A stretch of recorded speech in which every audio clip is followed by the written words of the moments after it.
During the 4 Biden years, Europeans lived like ostriches with heads in their sand. They did not fix the roof while the sun was shining. They did not move forward with efforts to make Europe sovereign and independent from America. The entreaties of President Macron for strategic autonomy were ignored by the Germans and mocked by the British and Eastern Europeans. As 2025's European groveling to Donald Trump has unfolded, I've become fascinated by one question. Why? Why is it that so many Europeans are desperate to fool themselves into thinking America is their friend? Why is it that they have been so incapable of responding to the very threat the Trump regime poses to them? Why have their leaders been so quick to sell out their own citizens, with NATO leaders kowtowing to Trump and calling him daddy, and the EU signing a trade war surrender deal, naively declaring peace in our time? And why are the Europeans not up in arms over this humiliating spectacle by the leaders?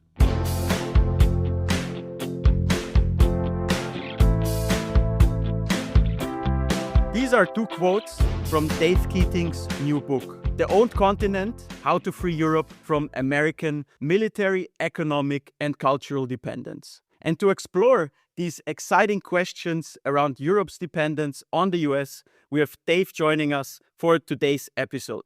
Dave, thanks so much for joining us today and welcome to the show. Pleasure to be here. Looking forward to the discussion. Dave is an American-European journalist working as the Brussels correspondent for the TV network France 24. Dave, before we get into the details of Europe's America dependency, how come that you, someone who was born and raised in the United States, ends up writing a book explaining to Europeans that they need to do something about their US dependency? Yeah, it's a question I get a lot because it's obviously the elephant in the room. The book is saying Europeans should stop listening to Americans, except this guy who just wrote a book. But I've actually been here in Europe for 20 years. So I was born and raised in the US, educated there, briefly worked there before moving to Europe at the age of 25. I've moved here 20 years ago, first to London. I've also lived in Paris, in Prague, in Berlin, briefly in Zurich. So I've been all around working as a journalist covering the European Union for these 20 years. At this stage, I would say I consider myself a European. I came here really as an immigrant from the United States, really intending to stay here, seeking out a better life, kind of a new thing for Americans. America doesn't really have a history of emigration, but for me, I really feel that my life is so much better here in Europe than it would have been if I stayed in America.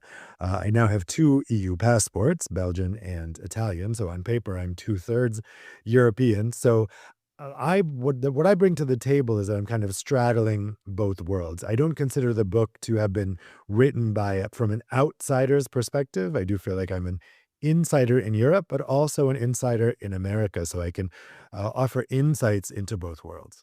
Dave, in your book, you describe how the US dominates Europe in 3 crucial domains: culture, economy, and military, preventing Europe from acting on its own. Let's get to the cultural domain first. I live in Brussels, and when I go to the cinema, most of the movies I see there are American made. When I look at my country's music charts, they're mostly produced by major US labels. And when I open my social media, it's full of American content. Meanwhile, in India and China, that's a totally different case, with local production being much more dominant. So how did that come about? And why do you think this is a problem for Europe? Yeah, the book traces how this developed over the past 80 years, rather slowly, and the different types of culture came to dominate Europe at different times. It all started immediately after World War I, when the American movie studios moved into Europe very quickly after the war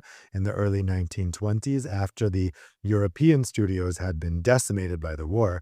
Before World War I, Europe was actually leading globally on cinema and cinema innovation. That all switched after World War I, and Europe never really recovered from that. And then we had the domination first of music. So American music starts dominating dominating European radio in the 1960s. American television starts dominating in the late 1970s, but really picking up in the 1980s with the advent of cable TV, independent TV stations, satellite TV stations, because they had a lot of airtime to fill, and America was pumping out a lot of TV shows.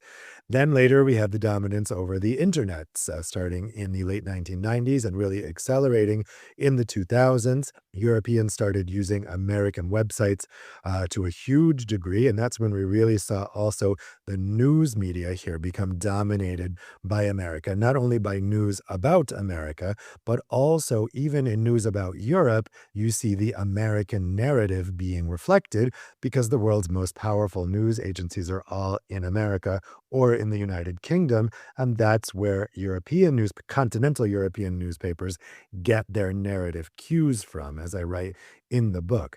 And this is a problem because it's created a kind of subconscious feeling among Europeans that they're almost part of America. I mean, when you think about the fact that a European is born and is inundated by American culture, by America in general, their entire lives, there's no way that wouldn't have a psychological effect, right? So right now, it is that psychological dominance that's making it very hard for Europeans to understand this new world that we're in and to understand that the United States is now an adversary, is no longer a friend, and may become an enemy. And that, I argue in the book, explains why Europeans have had this instinct to surrender, to placate, to appease Donald Trump over the past year. Because the idea of being against America or taking on America almost seems impossible when Europeans have grown up subconsciously feeling like they are part of America, or at least part of an American cultural sphere. For instance, the culture that Europeans share with one another is American culture. Europeans consume very, very little of the cultural content of their neighbors. A German doesn't really know anything about French pop music. An Italian doesn't know anything about Polish pop music, and vice versa. But they all know Beyonce. They all watch Friends. They all have this shared cultural diet. And that's what Europeans from different EU member states tend to talk to each other about. And this is a problem, again, because it just creates this psychological dominance, this psychological affinity with what is in actuality a foreign country, a non-European country, and a country that currently means Europe harm. You've picked up on the point of Europe's inability to show resistance to Trump. We will get onto that in more detail in section 2. But for now, let's focus on the other point that you've made overall, that Europe has this issue of its information space being overly dominated by the US. One can frame this as an issue on the one hand, but of course, on the other hand, we also have to consider the potential solutions to this. And here, the central issue that I could see is that free-flowing information is one of the most crucial principles on which European democracies are built, which in turn is the basis for Europe's wealth and prosperity. So do you think these two principles, having a more resilient sovereign information space, can be aligned with the goal of having free-flowing information and a fair information competition here in Europe? Yeah, it's a tricky question because right now EU policymakers have realized how dangerous the situation is because the American social media companies are controlling the information flow to citizens. And we've seen that weaponized in recent months rather. So we saw in December, the European Commission came out with a fine against X. Now, Elon Musk, the owner of X, was lying and saying that that was about censoring free speech. In fact, that was about two very specific things that are not to do with free speech. One was false advertising, because X was saying that it was verifying the verified users with a blue check, even though Twitter used to do that, X is not doing that. And also X wasn't providing information to researchers as required by the DSA. It was nothing about content. And yet, both Musk and the US government went full throttle against the European Union, with Elon Musk calling for the EU to be destroyed, to be broken up. But also notably, what's clearly happened is that the algorithm on X has been weaponized against the European Union. I don't know if you're on X, but in my timeline, I am now getting nothing but anti-EU messaging from accounts with like 30 followers. So there's really no logical reason why this stuff should be in my timeline. It's that For You timeline, which X goes to by default every time you open the page. Even if you switch it to just seeing your followers, by default, it goes back to that next time you log in. I've heard actually that itself violates the DSA, and that may be coming to another future legal challenge. But for the moment, I'm getting fed things clearly just for the reason that they are anti-EU. So you have these American tech companies weaponizing their stranglehold over the European information ecosystem in order to hurt the centrist governments of Europe and the European Union itself, and in order to help the far right in Europe. Now, what can EU policymakers do about that? Because it's clear that each move they try to make to handle that, they are going to get pushback from the US government accusing them of censorship. And this US government has even threatened individual EU lawmakers. We saw Thierry Breton, the former digital commissioner who proposed a bunch of these laws. These laws were, by the way, then passed by a majority vote of the national governments and the directly elected members of the European Parliament in a democratic process, even though the United States government likes to pretend that the European Union is some kind of dictatorship that decides things on its own. But now Thierry Breton has been censored, and the U.S. is also talking about sanctioning individual lawmakers. And the United States can really destroy a European's life because Europeans are reliant on American economic infrastructure for their day-to-day activities. Just ask the ICC judges who have been sanctioned by the United States. Just ask Francesca Albanese, the Italian UN rapporteur for Palestine, who has now been subject to U.S. sanctions, and she's saying that now she can't use her credit cards because all of our credit cards are run by the United States. She can't use a computer because that's Microsoft. She can't open a bank account. So really, the United States can individually do great harm to European politicians who try to fight back against this. And obviously, we have the US government colluding with American big tech companies to try to prevent the European Union from regulating them. So this is not without risks and without costs. And the biggest risk is that if the EU doesn't have a united front on this, then there's no way this can work. And unfortunately, we do see the center right and the right national politicians pushing back, saying, oh, yes, the U.S. is right. The EU is over-regulating the American tech companies. They're now, Ursula von der Leyen has put forward this omnibus package to undo much of the laws that she passed during her first term out of American pressure. So when we have people like Italy's Giorgia Meloni and Germany's Friedrich Merz siding with America, trying to pretend that there's some kind of censorship going on here, it's going to make it very difficult, if not impossible, for the EU to try to regulate this. That's on the social media side. Then separately, we have the problem with the traditional media also being America dominated. So here in Brussels, we have our news landscape shaped by Anglo-Saxon publications. That is, publications based in New York City, Washington, and London. And those publications are consistently the most powerful here in Brussels when it comes to reporting about the EU. The consultancy Burson puts out this yearly survey about the most trusted news sources among EU politicians and practitioners here in Brussels. And this past year, for their ranking, 7 out of the top 10 most trusted news organizations for getting EU news were British or American. That's a real problem because both of those countries are outside of the EU now, and they're quite frequently adversaries of the EU. Particularly at the moment, the US, but during the Brexit times, the UK government was certainly considered itself an adversary of the EU. And yet here in Brussels and in continental Europe as a whole, we were getting our news shaped by the British and the Americans. And that's not just because people are reading this English language content, because that's not actually how this manifests.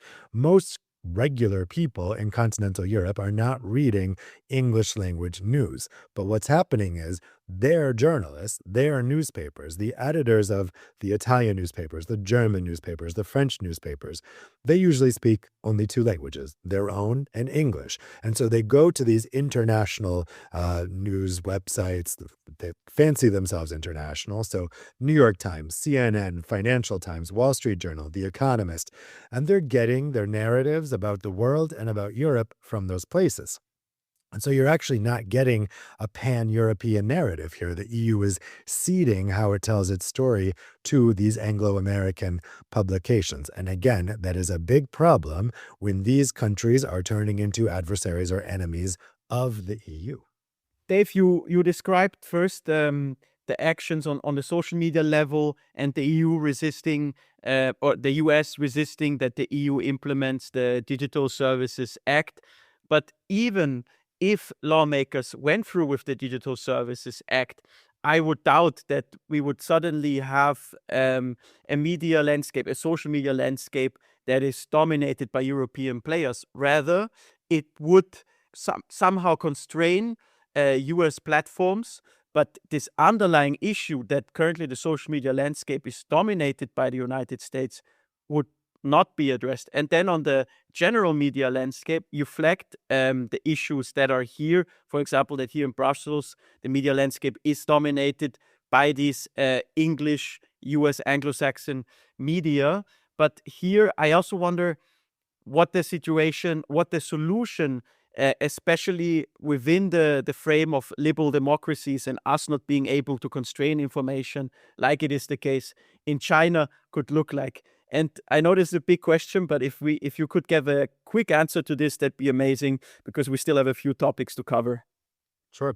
Yep. So on social media, the genesis of the problem here is that Europe failed in the internet revolution, right? So Europe failed to develop the tech companies of the future, and that left this space open to American companies. There's lots of reasons for that. There's a lack of seed capital for innovative companies. One of my previous jobs was covering venture capital investment, actually specifically in intellectual property spin-offs from European universities. And from that job, from that beat, I really realized how dire the situation is for getting seed capital funding in Europe. But we are where we are right now. So how do we undo this? There's been lots of talk about establishing European alternatives. There's a website even called European Alternatives, which offers European platforms that do what these American tech platforms do. The problem is I've gone to that website and tried to use a lot of these alternatives. I won't name any of them, but they're all terrible. They really don't deliver the same customer experience to anywhere near the same degree as their American competitors. And so we can't really be asking European citizens to switch to vastly inferior platforms simply out of ideology or out of patriotic duty or something like that. I mean, we could try, but I have a feeling that at the end, what matters to people is that the service that's being provided. So how do we establish these European champions? France has a lot of ideas about that, about inserting buy European clauses, particularly into public procurement. That is an absolutely necessary first step, and it's crazy to me that anyone would oppose this. Right now, we have a lot of local authorities switching to different operating systems, a very basic first step. It's going through a lot of teething problems, particularly in Germany, where the new municipal systems aren't linking up with the federal systems. But the idea is just to get off of Microsoft, get off of these American operating systems and move over to more sovereign platforms. Also with payments, that's another issue. On the dominance of the American and British media, there's a very easy way for that. That's actually much simpler than the social media thing. We need English language European platforms. We need to accept that English is the lingua franca of Europe, spoken by more than half of EU citizens. There is no alternative to this dream of having like multilingual European news websites. I can tell you that every website or broadcaster that has tried to do that has failed. And I list Euronews and Euractiv, the previous iteration of Euractiv. It's under new ownership now. In that category, we cannot have multilingual news. It doesn't work. We have one common language. language, that is English. And so European media companies need to invest in English language websites. A couple of newspapers have made very, very light toe dipping entries into this, Le Monde, Handelsblatt, but they never have really devoted any resources to this. And even here in Brussels, it took an American company, Politico, to be the first to actually invest real money into EU journalism. So we need to have pan-European English language websites, and we need more cooperation between between European broadcasters and European newspapers. And that cooperation needs to be done in the English language. There is no alternative. We can't just keep having this ideological attachment to multilingualism for no reason, when the answer to so many of Europe's non-cohesiveness problems are found there in the fact that we now, for the very first time in European history, have a real pan-European common language, which we've never had before. Let's move on to the military sphere. Our listeners will be aware that due to historical reasons, the Cold War, the close cooperation on the transatlantic level, there is a strong intertwining between European and the US military. And then, of course, the US is the military power number one. So this will lead to a substantial interdependence, and especially dependence of Europe towards the United States. But Dave, how bad has this dependence become today? The dependence has become really, really bad. And this is a story of a lot of strategic mistakes made by Europeans over the past 80 years. I mean, if we look at the situation immediately after World War II, Europe was in a very weak position, and America very benevolently, mostly benevolently, let's say, came in, rescued Europe in World War II, rescued Europe economically with the Marshall Plan. It's reasonable that the United States wanted something in return, which was economic control over Europe and military control over Europe. It is understandable why Europeans took that trade-off at that time in the 1950s. It is harder to justify why, after the economic miracles of the 1950s and 1960s, when Europe recovered, Europe continued with this Faustian bargain with the United States, and it is especially hard to understand why this protectorate system over Europe was expanded to the east after the collapse of the Soviet Union in 1989, rather than Europe building its own security apparatus. The mistake started back in the 1950s when the French Parliament rejected the idea to have a European defense community, which would have had one command and control structure for European militaries. That would have been able to have a two-pillar NATO, and that would have made NATO a real alliance. What NATO has ended up becoming is a protectorate. It's not an alliance. It's an American protectorate over its 30 different individual American vassals. And unless and until European nations collect their militaries in one European structure that's capable of independent action, NATO will always only be a protectorate and not an alliance. But, Europe has all the tools to be militarily strong and militarily independent. If you pooled all of the active duty soldiers in Europe, it's 10 times more than what Russia has, and about level with what the US has. Europe makes up 25% of weapons exports around the world. It's not that Europe doesn't have armies. It's not that Europe doesn't have militaries. It's that those militaries are ineffective because they're split into all these tiny little groups whose only coordination is through America, is through the American command and control structure of NATO. So it is entirely possible for Europe to be independent militarily. The problem is Europeans have consistently made bad choices over the past decades that have locked them in to American dependence. And as they dug deeper and deeper, it's become harder and harder to dig their way out. And the third sphere to describe the dependence of Europe towards the US in your book is the economic sphere. Can you also explain to us here how did this unroll and how entrenched has this dependence become today? Yeah, I mean, as I mentioned before, Europe's economic infrastructure depends on the United States. If you think about it, you wake up in the morning, you turn your alarm off on your American smartphone, you open your computer and use an American operating system, either Apple or Microsoft. You order an Uber to go to work, you pay with American credit cards, you log onto American social media. For investment, you are probably working through an American linked investment account.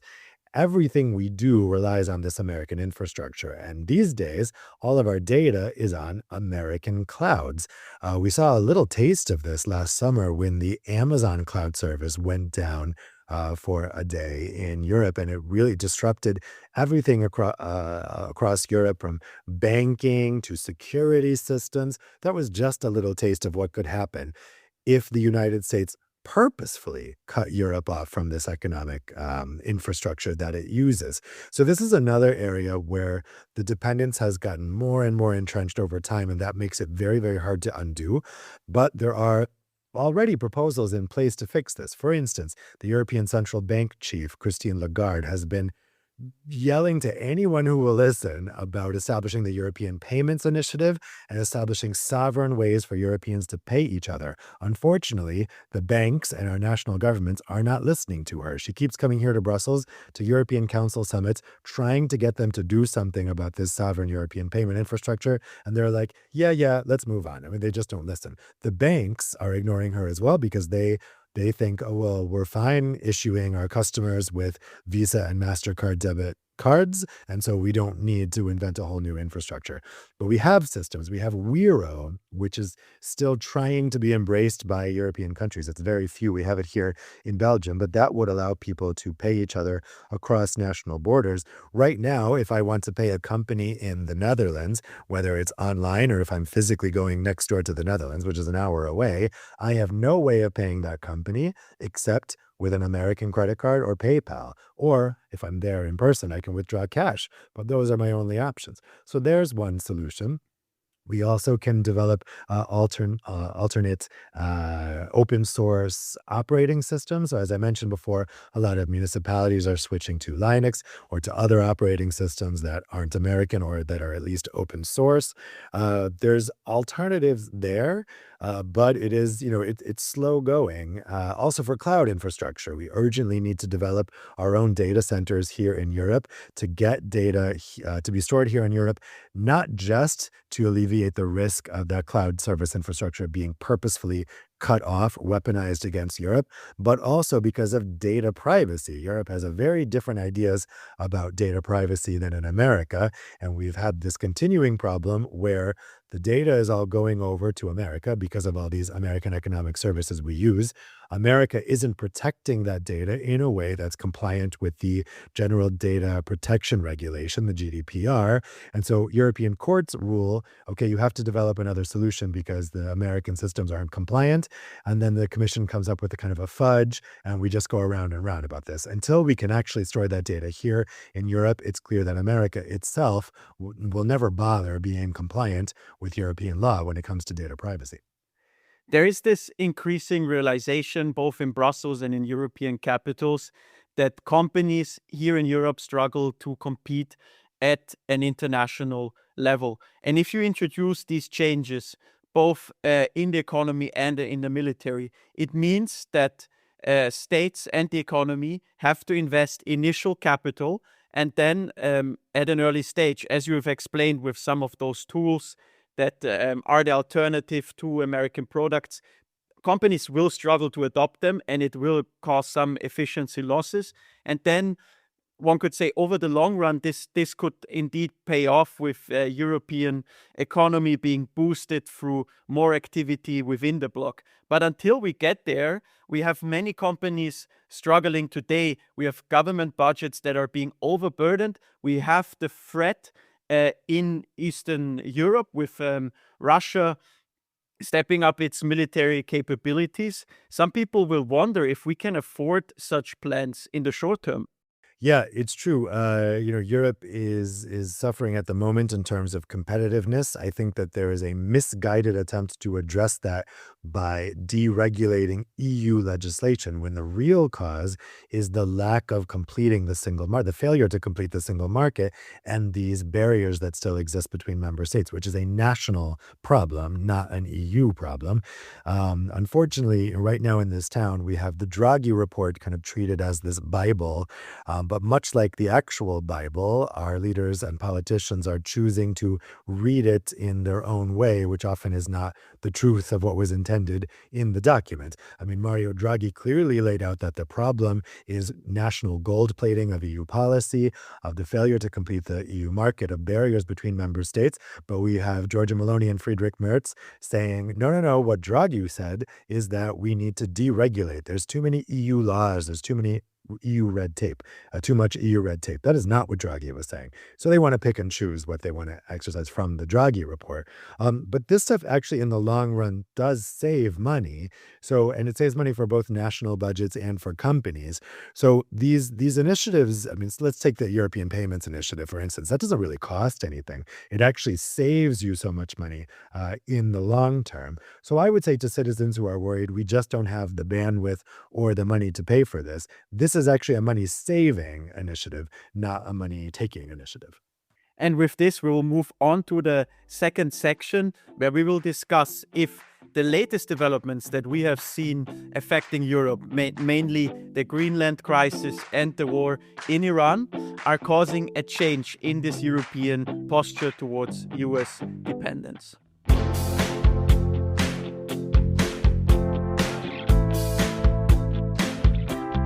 From the EU-US trade deal to the kidnapping of Venezuelan President Nicolas Maduro. Up until recently, European leaders have let US President Donald Trump exercise his radical foreign policy without clearly denouncing it for the most part. And not to mention, they've not taken any significant action to counter it. But things may be changing now. And the starting point may have been Trump's Greenland threat. After many months of bending their knee during Trump's second term, many European leaders said, enough is enough. Instead of merely pushing for a Greenland deal, European leaders discussed large EU retaliatory tariffs against the US, threatening Trump's vulnerable economy. And this has prompted US stock indexes to drop significantly. And this worked. Trump backed down from his Greenland and tariff threats. European leaders took note. Perhaps appeasement is not the way to go about Trump. And now in the meantime, we already have the Iran war unfolding into a regional conflict, and European leaders are yet again questioning if they should be following or resisting Trump. Dave, how do you see these two latest developments? Will they in the end make us more or less dependent towards the United States? Yeah, as you say, there has been a lot of knee bending to Donald Trump over the past year. And Greenland was the first time that Europe actually stood up for itself. And so that was a somewhat encouraging sign. However, I was quite skeptical at the time. So that was in January. I was skeptical that that was going to last because it was immediately preceded by Europeans welcoming the invasion of Venezuela, which was a blatant violation of international law. And by welcoming it, they were effectively sealing the death of international law. International law, as Ursula von der Leyen declared this week, is now dead. I'm paraphrasing here, obviously, but that is basically what she was suggesting. And the Europeans helped kill it by welcoming all of these illegal acts simply because they were being done by the United States, a country on which they are dependent.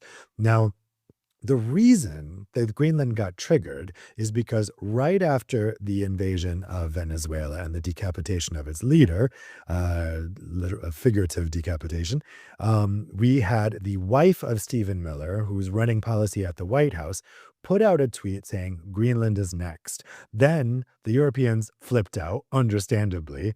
And then the White House noticed that the Europeans were flipping out, and that got Trump re-engaged in this Greenland issue. I don't think people in Europe have stopped and thought about the timeline here, understood why that Greenland thing happened when it did, because there was actually no impetus for why it should have happened in January, other than the successful invasion of Venezuela, successful in that they abducted Maduro.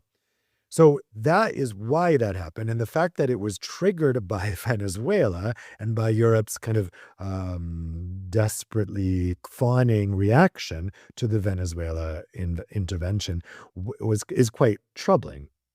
I mean, we need to remember that in the end, Trump learned all the wrong lessons from Venezuela. He got extremely lucky with that operation. There's been all kinds of stories about how if that had gone slightly differently, he could have lost everyone in that mission and Maduro could have been safe. In the end, we had these leaders, including the European Parliament Speaker, Roberta Metsola, cheering the invasion of Venezuela, saying Venezuela will be free, acting like regime change had already happened. Well, guess what? The same regime is still in place. The Americans didn't care at all about liberating Venezuela, about turning Venezuela back into a democracy. They just wanted the oil. And that's what's happening exactly now with Iran. So we have these European politicians, Ursula von der Leyen, just this morning, German Chancellor Friedrich Merz, saying that the U.S.-Israeli attack on Iran is great because the regime in Iran is evil, and endorsing the goal of regime change without getting the update that the American administration doesn't care about regime change anymore. Trump said he's perfectly willing to keep the regime in place as long as they make some surrenders to the United States. So Europe has really been all over the place here.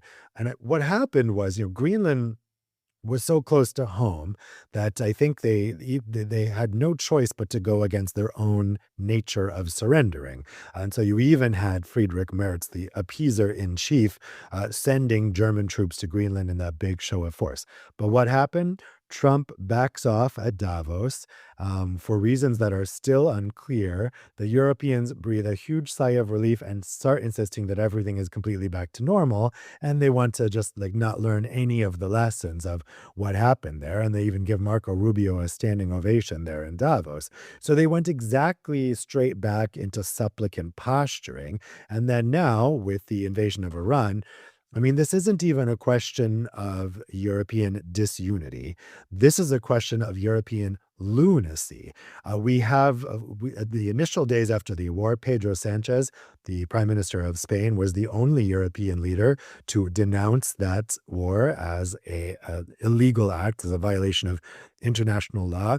Over time, some other leaders more quietly came over to his side, France's Emmanuel Macron, Britain's Keir Starmer, but we still have the German chancellor and the president of the European Commission defending this war, saying that it is to remove an evil regime. While at the same time bracing their citizens for the enormous impact that this is going to have on Europe. Europe will suffer the most out of anywhere in the world after the Middle East from this war, which is decidedly against their interests. So it's not a question of the usual, oh, well, member states have different opinions about America or different opinions about Israel. It is lunacy that any European government would be embracing this war, which is A, illegal, B, has no plan, C, has huge economic repercussions for Europe and security repercussions for Europe. Don't forget, an EU member state is already being bombed right now, Cyprus. For what? For what? There's absolutely no way to wrap your head around any reason to embrace this invasion of Iran. And yet, Europe's center-right is doing so. Why? It goes right back to the thesis of the book. It's this psychological dependence that these people, Ursula von der Leyen, Giorgia Meloni, Friedrich Merz, Mitsotakis in Greece, they just have no other mindset, no other way of behaving other than doing whatever the United States says, even when it's so blatantly against Europe's interests. But as the average European citizen deals with the increasingly horrific consequences of this war over the coming weeks, I don't know what's going to happen to those center-right leaders that have embraced the war, that have hugged Trump so tightly in this. I think that they are really in danger of overplaying their hand. And again, we just saw it this morning, the center-right European People's Party, the group of Merz and von der Leyen, we had their MEPs this morning, again defending the war, again really hugging it close. I have a feeling this is going to be a big strategic mistake for them. Yes, and you're really hinting at an interesting point here, because both in Spain and France, we see that their leaders are standing up more and more to Trump. In Spain's case, it's Pedro Sanchez who has now, starting with Maduro and now increasingly with Iran, and before that with Israel, seen I can't really accept these US positions. I have to stand up against it. And it seems to be paying off for him electorally. And then on the other hand, we have the French situation where after Maduro got kidnapped, you had the leader of the French far right, Jordan Bardella, say in a long Twitter post, or X as it's called today, I'm absolutely not happy with this. I'm against this. And in the meantime, you also had then Macron being forced to stand up more against Trump, and him, out of all the EU leaders, being the one that has always stood up the most against Trump, let's say from the biggest European leaders, for example, in stark contrast to Germany. So do you think that once European leaders see that this is electorally the successful route to go down to, other leaders will follow? I worry that the centrist leaders of Europe will realize this too late. It was a very dangerous moment after Venezuela when I saw the far right sounding like Europe's moral compass on this issue. I was listening to Marine Le Pen and thinking she's absolutely right. And Macron was being pretty silent about the Venezuela operation. And I thought if I was a French voter, I would vote for Marine Le Pen. And that's pretty scary that I would have that thought. And the risk for the centrist leaders is that they are ceding the moral high ground to the far right opposition, who are able to easily do so, by the way, because they're in opposition. Because all of the far right leaders that are in power, Giorgia Meloni, Viktor Orban, etc., they didn't criticize the Venezuela operation as being a violation of national sovereignty, even though they claim to care so much about national sovereignty all the time. That was the difference there. The far right that was out of power, the AfD in Germany, National Rally in France, they all came out against it. The far right in power came out for it. And the center came out for it, other than Pedro Sanchez. And the risk there is that European voters are going to see these centrist leaders as being completely spineless. They see the far right as having a spine, standing up to the United States, and they're going to vote for them just because the far right is being more honest right now than our centrist leaders. The problem for those citizens is the far right is going to get in power and just be complete MAGA puppets. We know that because when they are in power, in the countries they are in power, they are being complete MAGA puppets. I mean, Giorgia Meloni does whatever Donald Trump says. And right now, the U.S. is using its military bases in Italy to stage its attacks on Iran, even though Meloni is denying that. I was in Rome this past weekend. I wrote a Substack about this debate that's happening in Italy right now. So we can see that this is a false message from the far right. They don't really stand for sovereignty because the vision of Europe they have of 27 different, completely independent, powerless countries would never be able to stand up to the United States. So this vision of strength that they're presenting to citizens is false. But as long as our centrist leaders refuse to call things out as they are, then they're not going to be inspiring people away from support for the far right. But there is also another dimension to this, which is that the far right also previously endorsed Trump, and now they are seeing some repercussions of this. Outside of Europe, the most illuminating results here. First, we had Canada, where the Liberals were poised to absolutely lose the election, the general elections in Canada. Then Trump going really strong against them, and then the far right leader, which was seen as being close to Trump's position, taking a big hit. Same thing in Australia, where the right has suffered from their strong ties with the MAGA movement. And now we also see that in the UK, Reform UK, the far right party there, has stopped its rise in the polls, even a slight dip there. Perhaps we also see similar developments. We saw that the far right lost the presidential election in Portugal. It could also hurt the far right AfD in Germany. Don't you see this also as another potential outcome out of this? Especially with especially with the U.S. economy further collapsing potentially over the next years. It is a possibility, but the problem is that that support for the far right isn't moving to the center. In the UK, it's moving to the far left, to the Greens. And the Greens are really a far left party in the UK. I know in Germany that's a centrist party, but different national variations of Greens are very different. The problem is that as long as the centrist leaders aren't giving people an attractive alternative to the far right, we're going to see that support go elsewhere. But I do think it's entirely possible that particularly the far right in power and the center right in power is going to have a blowback on this. And that includes both Giorgia Meloni from the far right and Friedrich Merz from the center right. The more that they embrace Trump while their countries are suffering economically because of what Trump has done, and also while they see the American economy suffering as a result of what Trump has done, this could spell real trouble for them. And it is it should be a natural boon for the left, which has been out of power in Europe for 2 decades. I mean, the center-right European People's Party has run the European Union since the dawn of this millennium. We have never had a non-EPP Commission president since 2004. They've controlled the parliament, being the largest party. They've controlled the council. They've controlled everything. And the center left has really not been able to make inroads. We just see them getting small victories, but not in a coordinated way. You have Hollande in France, then you have Scholz in Germany, you have Starmer in the UK, but they all fizzle out, and the left has not been able to get real momentum. This is a big opening for the center left, but only if they take it. And they have to be bold.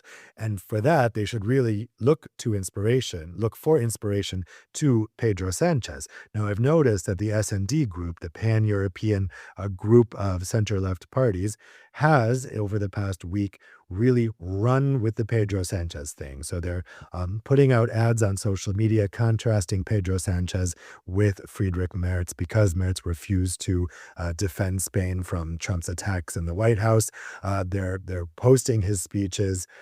I think that Labour in the UK should be looking at that very closely. Now, whether Keir Starmer has the personality to be able to switch over to an anti-Atlanticist platform, to be able to switch over to being a Sanchez, I'm extremely skeptical of that. I think Labour needs a new leader. They need a new prime minister, to exercise a new strategy that could be in line with this Pedro Sanchez kind of strategy.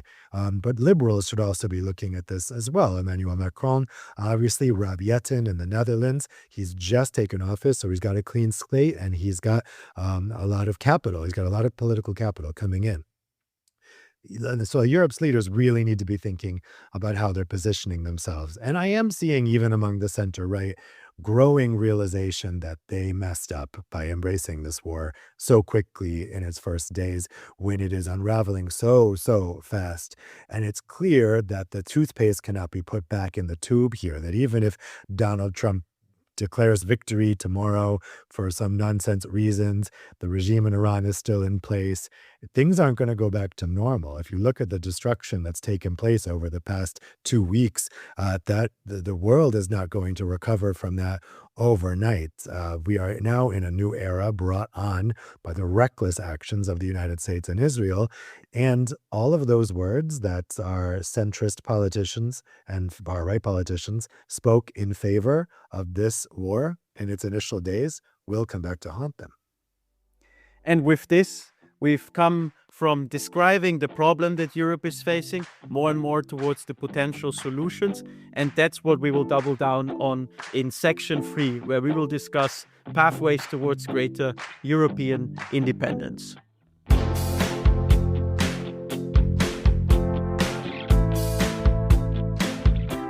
So Dave, what needs to happen now? What concrete steps do European leaders need to take to make the continent more independent, militarily, economically, and culturally? Yeah, I didn't want my book to be only complaining about the situation. I wanted it to offer solutions as well. So the final section of the book outlines the 6 essential steps to liberate Europe from the United States. So one is that Europeans should embrace federalism. I consider myself a federalist. I do believe that a federal Europe is the only way to make Europeans sovereign and independent in the 21st century. And so I outline in that chapter what we need in terms of treaty change, what we need in terms of reforming the EU institutions.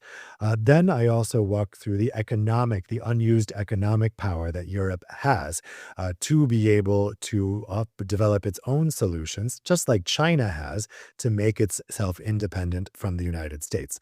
Then I call for an EU army. And this term has been greatly maligned by many in Europe, by people who are either deliberately or not deliberately misunderstanding what it means. But it doesn't mean that you no longer have national armies and all of them are merged into one giant European army.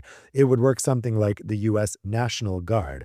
I find that Europeans actually don't know what the National Guard is, probably because it's confusingly named. It's not national at all. These are the individual state militaries in the United States that are under the final control of the governor, but they are commanded and controlled by the national government. When you serve in the National Guard, you can get called to serve in Afghanistan and national wars, but the governor has the final say. And we're seeing this getting tested in court right now as Donald Trump tries to send these state militaries to other states in basic acts of aggression between U.S. states. And that has been struck down by the courts because the governors get to decide. That's what we are talking about when we're talking about an EU army. We would still have the national armies, but they would be coordinated at an EU level. But the final say could still rest with the national prime ministers, just as it still rests with the National Guard with the national governors. Wouldn't have to be. We could have a system where the national leaders could be overridden. That's all up for discussion. But I think that when you say EU army in Europe, I find most people are like, that's crazy. That's pie in the sky. It's not really pie in the sky. It's how the U.S., a whole branch of the U.S. military works.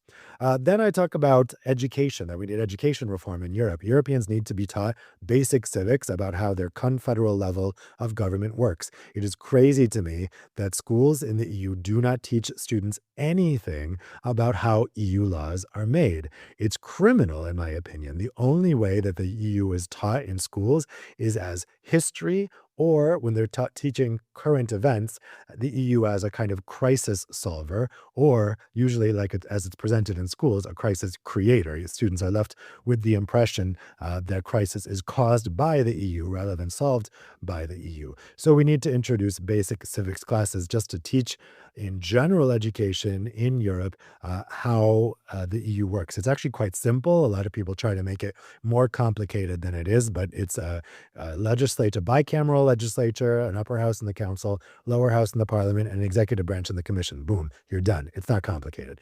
So we need to do that. We also need to make Europeans believe in themselves. I have a whole chapter devoted to that. I often say Americans have too much confidence and Europeans have not enough. And if you could just take half the confidence that Americans have and give it to Europeans, you would have two great continents. However, that's not what happens. Europeans have this notorious lack of an appetite for risk. I think the education systems in Europe don't teach Europeans to be creative and confident. They teach Europeans to second guess themselves. So we need Europe to believe in itself because Europe has all the tools it needs to be a strong, independent superpower in the 21st century. The problem is not with the tools. The problem is not with the resources. The problem is not with circumstance. The problem is with Europeans themselves and their psychology. And if we want to make this continent sovereign and powerful, then we need to change each and every European's psychology. And that's going to sound scary to a lot of people. It's going to sound like, we're trying to propagandize Europeans or something like that. But what it simply means is making Europeans believe in themselves, believe in their own potential, and get to a place where their first instinct isn't to always surrender. And this is a big wish list, Dave. What do you think are the most crucial factors determining whether this could be successful, and how realistic do you see that some of these crucial changes are coming to Europe over the next decades. Yeah, I know nobody wants to hear it, but I do think that treaty change is really essential. And European countries are terrified of treaty change ever since the experience of the Constitution turned Lisbon Treaty, which I walk through in the book. That was a traumatic experience for European governments when the Constitution was rejected in 2005 by French and Dutch voters, and then Irish voters rejected its replacements, a barely disguised replacing, which was the Lisbon Treaty. Once that was in place, there's been this attitude that we can't touch the treaties again or else the EU will fall apart. But the EU does not work as it is now. The Council has too much power. The veto powers in the Council make Europe unable to act in the area of foreign policy, and the Parliament has been too sidelined. We have too many commissioners. We need a European Commission president who has a democratic mandate from the people. I think the solution to that is a directly elected commission president. Others that say we need to revive the Spitzenkandidat process, which more closely resembles European parliamentary democracy. But all of this stuff is necessary, and it was recommended by the citizens who were consulted in the Conference on the Future of Europe 3 years ago, a conference that was run, was an idea of French President Emmanuel Macron. They ran it for a year and a half, but then as soon as the recommendations came out, our European leaders said, thank you very much, now shut up. And they put the recommendations in a drawer and have not acted on any of them. They are acting like that year and a half consultation with citizens just didn't happen. This is the level of disrespect that our European leaders and governments treat European citizens with. And that all comes from the unchecked power of the Council in the way the European Union works. And to have citizens fairly represented for the European Union to act in a logical, strong way, we need to dilute the power of the Council, because the rot at the heart of the EU comes from the Justus Lipsius building in the heart of Brussels. Yes, and if I may add on to these considerations, I think a very crucial factor determining the success, whether we will have a truly united Europe, are its outside forces.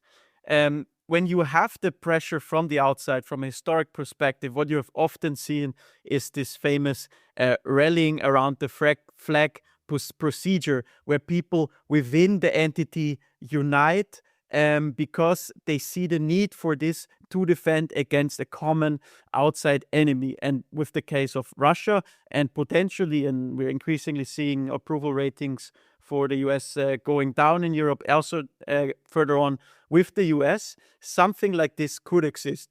But I will also see potentially another pathway forward, which is that these outside powers manage to shape the European discourse. Russia, with its massive capabilities around information intervention that they have been practicing in Europe, especially on social media over the past 10 years, and the US with its strong connections to far-right parties.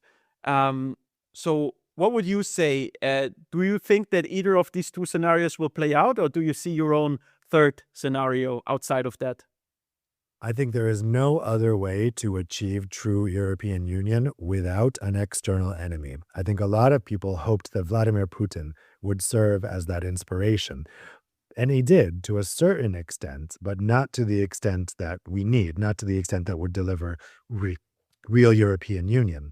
You know, Ursula von der Leyen likes to talk about our dependencies, and then she only names one, Russia. Sometimes she names China, but she does. Europe was dependent on Russia for energy, now not anymore, and that's it. Whereas Europe is dependent on the United States for basically everything, right? So the level of threat that the United States presents to Europe in terms of the potential of what the US could do to Europe is magnitudes greater than what Russia could do to Europe. Russia is a threat to Europe. I do think that Putin has the intention to invade the European Union in the next 5 years, but their ability to do so is suspect. When I talk to average Europeans out there, not inside the Brussels bubble, outside of Brussels, and I say that, I think that Putin has the intent to invade the European Union within 5 years. They all think that's crazy. I don't meet an average citizen who thinks that's even remotely conceivable. So that means two things. One is that the message isn't really being portrayed there. But the thing is, they also see that Russia has been unable to take just Ukraine, in 5 years, right? So their skepticism of that is not completely unfounded. But when you think about the power of Russia versus the power of the United States, I mean, the United States is just a lot more scary if the United States is to turn against Europe. And once Europeans can wake up from the level of dominance that the United States has over their lives, I think that serves as a much more effective external enemy than Russia ever could. I mean, if you look at the independence movements of the global South from the European empires, why were those so motivating? Because those European empires were there dominating every aspect of people's lives. Russia is kind of a distant threat that maybe it will invade, maybe not. It surely couldn't do so in the near term because it doesn't have the strength to do so at the moment. So it just doesn't serve as a very effective rally around the flag threat. But the power that is exercising dominance and control over Europe right now could serve as that threat if Europeans can wake up to the extent to which America dominates their lives and the threat that that poses to them. I would tend to, in part, disagree with this. I do think that Russia could also be seen as such threat, and the key to this, we are also seeing it in Iran right now, and that's asymmetric warfare. So even though Russia doesn't have the conventional capabilities to really be a significant threat for Europe as a continent, we could see that Russia steps up asymmetric warfare, for example, attacking our critical infrastructure and inflicting very significant harm. And then in the meantime, also taking limited territories, for example, around strategic chokeholds with the Baltic Sea and the vulnerable positions of the Baltic states. Yeah, I Yeah. completely agree with that. And I think that the key difference there is that Russia is on a war footing right now and Europe isn't, right? So if you've got one country on a war footing and the other not, it's easy to see how even a smaller entity or a militarily weaker entity could easily take the other one. I think people in Eastern Europe feel that. I mean, I should specify that these average people that I talk to who are skeptical of this are in Western Europe, obviously. When you go to Eastern Europe, people have a very different feeling about this. Yes. And regarding the potential tensions with the US and the EU, of course, things are at an absolute cold moment right now. But I would see the Greenland moment as also a proof that perhaps a, a major escalation between these two powers cannot happen. Because when Trump was really doubling down on his threats and the EU leaders defined the red line, Trump backed down. And the reason for this was not because he suddenly considered, okay, maybe Greenland, it's not such a good idea. The reason for this is the massive economic interdependence between the US and the EU. Trump realized that if he really went through with his attack on Europe, that he would inflict a lot of harm on the United States. So don't you think that this dynamic will prevent further escalations between the transatlantic partners? I don't actually, because I think that's really wishful thinking that that's the reason he backed down. I'm not convinced of that because the European Union was refusing to use the anti-coercion instrument, right? So, okay, we had But the threatening to use it. couple. Well, some countries were, but Germany wasn't. Was the Chancellor Merz was against the use of the anti-coercion instrument, even if his finance minister was for it. But we did not have anywhere near a majority in the European Council to even put the anti-coercion instrument on the table. So if I was the White House and I was looking to the European reaction, I think I would have been pretty confident that the Europeans would have just given up if the U.S. did take Greenland by force or through some kind of coercion. I'm not convinced that they were worried about significant European economic blowback. They were probably watching the markets. The markets didn't like this stuff. But in the end, we just don't know why Trump backed off. And I would caution against overstating the degree to which Europe showed its muscles there. In that emergency summit that was convened by Antonio Costa, that was preempted by Davos, that was preempted by the fact that Donald Trump the night before had backed off of his threats. All the leaders came here to Brussels. I covered that summit, and it was really silly. I mean, no one was willing to say anything as they came in because they didn't want to risk upsetting the situation again.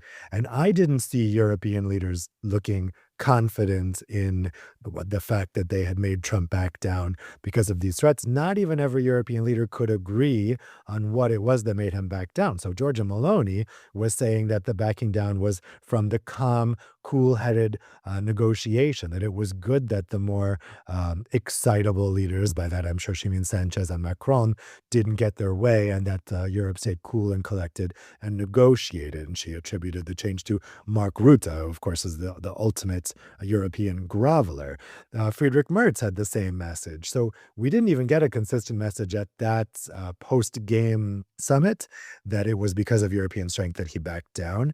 And I still don't think that the White House saw strength in that moment. I think we don't know why they backed down, but we know that the anti-coercion instrument was not branded, and I don't think the White House was ever seriously concerned that it was going to be. Thank you, Dave, for this fascinating discussion. The pattern that we have seen over the past few years with disruptors, both in the White House, the Kremlin, and beyond, is that crises keep on affecting Europe. And it will be very exciting to see how the continent will react and whether it will become truly strategically autonomous and Macron's vision will come true. And with that, thank you for tuning in. Thank you. Great to be here.